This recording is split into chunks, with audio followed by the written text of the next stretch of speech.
Okay, yes, there is. 5, 4, 3, 2, 1. I'm John Miglosh for the Wisconsin DMA and the International Society for Strategic Marketing. Little message from Allstate. The guy's going out for his breakfast. Oh, morning sun, come our way. This is the song There he goes. of the day. Buying some fish right off the boat. I did that once. Columbia River, Oregon. Beautiful. Get some bread, fresh baked bread. Oh, Alice says hi. Get some jam For some or of us, something. our daily journey is a short one. And the punchline, in case you can't If see you it, don't drive a lot, you save 50% when you pay per mile with Allstate. So you pay less when you drive less. now they zoom out, and there's a little teeny town that's just a tiny little island, and he lives on it, so he couldn't possibly drive very far. Does it even make sense to have a car? Probably not. But if you drive, oh man. Anyway, but I wanted to talk about drive time for just a minute because I have some interesting, fun news, which is that if you go to podcasts.google.com, you can actually search for WDMA over here, and up comes a list, and I'm already subscribed. You can hit that subscribe button, and available messages 1 day ago, 3 days ago, 4 days ago, all the messages I've posted, which aren't that many for the audio because I just got started. But the fact is, you can have a nifty drive time little message, and you don't even have to go to WDMA.org to get it. It will upload into your little phone every day, and you just click on it, and you can download them if you want to save on your digit bits. Now there's an AI tool that will predict what a reporter is going to go for so that your PR can have a high reach, which sounds like a good idea, right? I mean, on the face of it, sort of does to me. And so it's a product called PR Profit, and it is the first, according to them, AI-driven PR platform. Now, there's plenty of SEO type tools that will tell you the kind of words that publishers are looking for in all kinds of venues. So it's not that different, and you probably could use SEO principles pretty well to get at the same point. My daughter had a friend up in Minneapolis who did SEO articles. So she would write an article ghostwrite them on behalf of companies, and they would get picked up and widely distributed. Good morning, Phoenix. And it worked very effectively. She wove keywords into the stories, which is kind of an interesting idea on how another take, rather than just beating your website to death, trying to get Google to notice it. But this looks at past reporter behavior, so it's trying to predict human behavior rather than Google behavior. Boil it all down. And it's supposed to help the PR person because a CEO might think they know more than the PR person and say, I don't like this story. And then the PR person can say, well, I ran it through an algorithm. And I've taken stuff that was supposed to be for public consumption and run it through the algorithm of what reading level is this. I actually read an article on readability that was like graduate school level. I mean, I could tell the first sentence was maybe 40 words long and all sorts of subjunctive clauses and passive voice and just horrible. It would be the ultimate world's worst copy.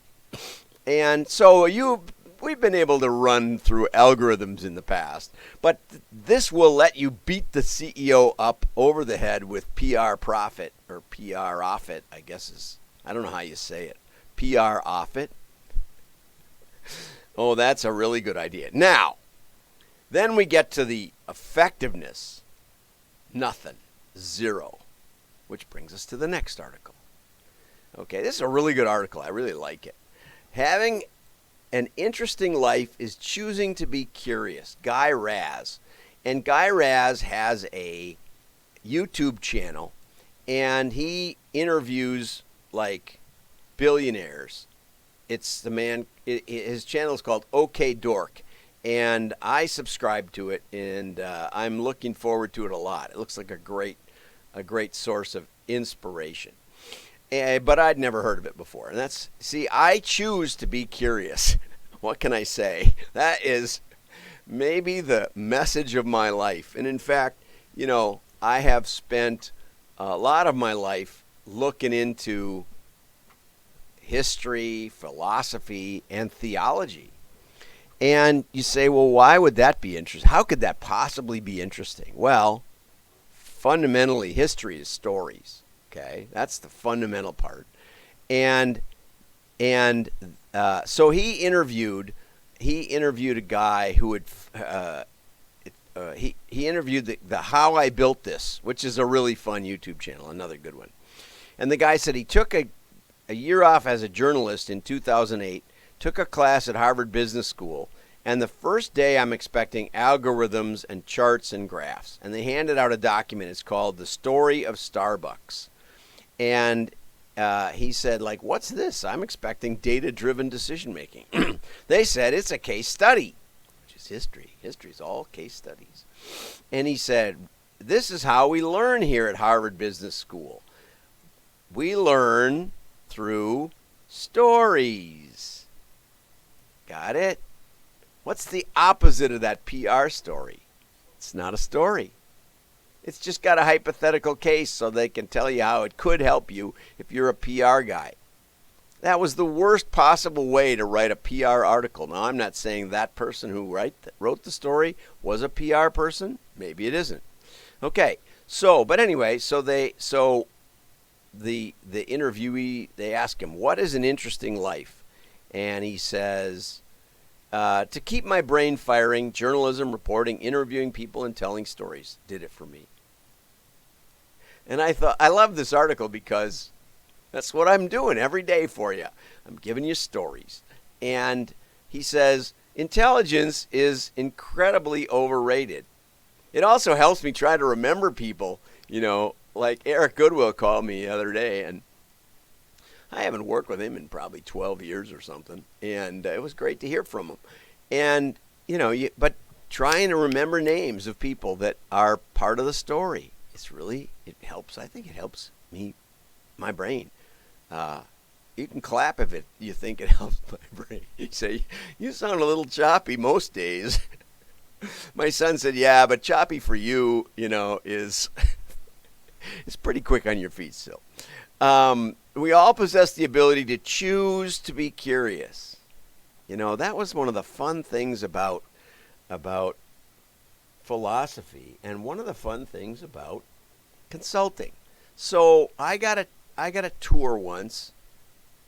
I used to ask people, if you knew everything about just this pen, this is a Bic highlighter, okay? If you knew everything about this pen, how close would you be to knowing everything about everything? And most people just say, well, not very close, because look, this isn't much to it. And then I ask them, well, could you know everything about the pen? Everything, without knowing what plastic is about. You'd have to know everything about plastic. And you'd have to know about highlighters, which are an interesting little anti-pen in a certain sense, because they're not made to write with. They're made to highlight what others have written. So it's got to be see-through instead of being opaque, which is really odd when you think about it. And it's one of the great inventions of my lifetime when the highlighter came along, and that's how I do my show every day, with a little highlighter. But it certainly isn't obvious who came up with the highlighter. What's the story of the highlighter? Don't know. So I got a tour of the Parker Pen factory, and they talked about how the rollerball was invented. And they took us to the rollerball ball roller. And they actually had a little ramp. It was about 2-3 feet long, and it had 2 rods, and they were really close together, and they were spinning like that, and they were tipped a little downhill. And every ball would roll down this little ramp, okay? And if they were too small, they would drop through into one container. They would drop through early. Is that right? Yeah. And if they were too big, they would go way down. They wouldn't drop through at all, and they go way beyond and drop through another container.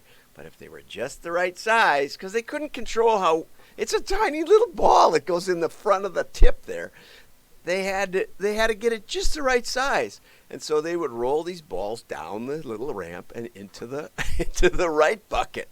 And some were too big and some were too small, and they couldn't figure out how to make them exactly right. But they could figure out how to get rid of the wrong ones.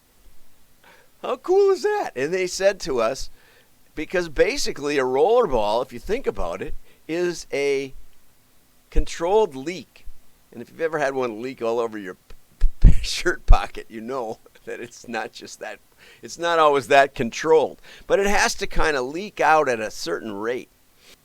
And so the fact is, besides obvious qualities that you'd have to know about a pen, like what percentage of the mass of the entire universe is this pen? And if you didn't know the entire mass of the universe, which, oh, by the way, we don't have a clue on. Every time we look farther, there's just way more out there than we ever imagined. We're like little ants walking across a picnic table and coming to the edge and saying, "This is the end of the world as we know it."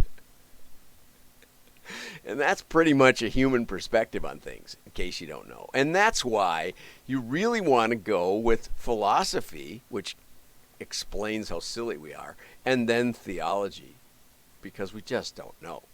And it's the fun part. And maybe if you get your theology right, or if you get your hubris in check, maybe the curiosity goes on forever.